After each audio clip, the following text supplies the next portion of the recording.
దీనబంధు. ఇప్పుడు మా నాయన చనిపోయిన రోజున మరుసటి రోజు తెలియదు ఏం జరుగుతుంది అనేసి, తక్కువ అలా చనిపోయిన వెంటనే మెల్లో చైన్లు చేతిలో ఉంగరాల్లో వెళ్లాల్సి వచ్చాయి షాప్ కి. వెళ్తే గానీ డబ్బులు రాలేదు. అంటే ఆ రోజు యాక్టివిటీస్ ఫైనల్ రైట్స్ అని చెప్తున్నాం, దహన క్రియలు, వాటికి కూడా ఇబ్బంది పడుతున్న ఫ్యామిలీస్ ఇవాళ ఉన్నాయి. కాబట్టి వీటన్నిటికి కూడా మనం ఏదైనా చేయాలని చెప్పి దీనబంధు అనే program through each and every ఫ్యామిలీకి బాగా పూర్ స్టేటస్ లో ఉండి మన బంగారుపాలెం మండలంలో ఉన్న వాళ్ళకి, అంటే నా స్ట్రెంత్ వరకు అక్కడ ఒక 25,000 రూపీస్ ఆ ఫ్యామిలీకి ఇవ్వాలి అని చెప్పి స్టార్ట్ చేసిన ప్రోగ్రామ్ దీనబంధు ప్రోగ్రామ్. మన హీరో కృష్ణ అన్న దీనబంధు కార్యక్రమం ద్వారా 25,000 విరాళం అందించారు. ఇప్పుడే తల్లిని కోల్పోయిన చిన్నారి కోసం. ఈ చిన్నారి గర్భంలో ఉన్నప్పుడు తండ్రిని కోల్పోయాడు.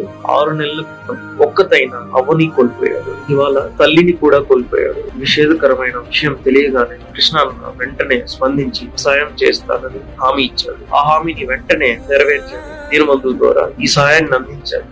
ఇలాంటి మనస్తత్వం అరుదు. నిజమైన హీరోలు తెరపై మాత్రం కాక మనుషుల్లో ఉంటారని మన కృష్ణ అన్న నిరూపించారు. ఈ సహాయానికి బొమ్మాయిపల్లి ప్రజలందరూ ద్వారా నేను కృతజ్ఞతలు తెలుపుకుంటున్నాను.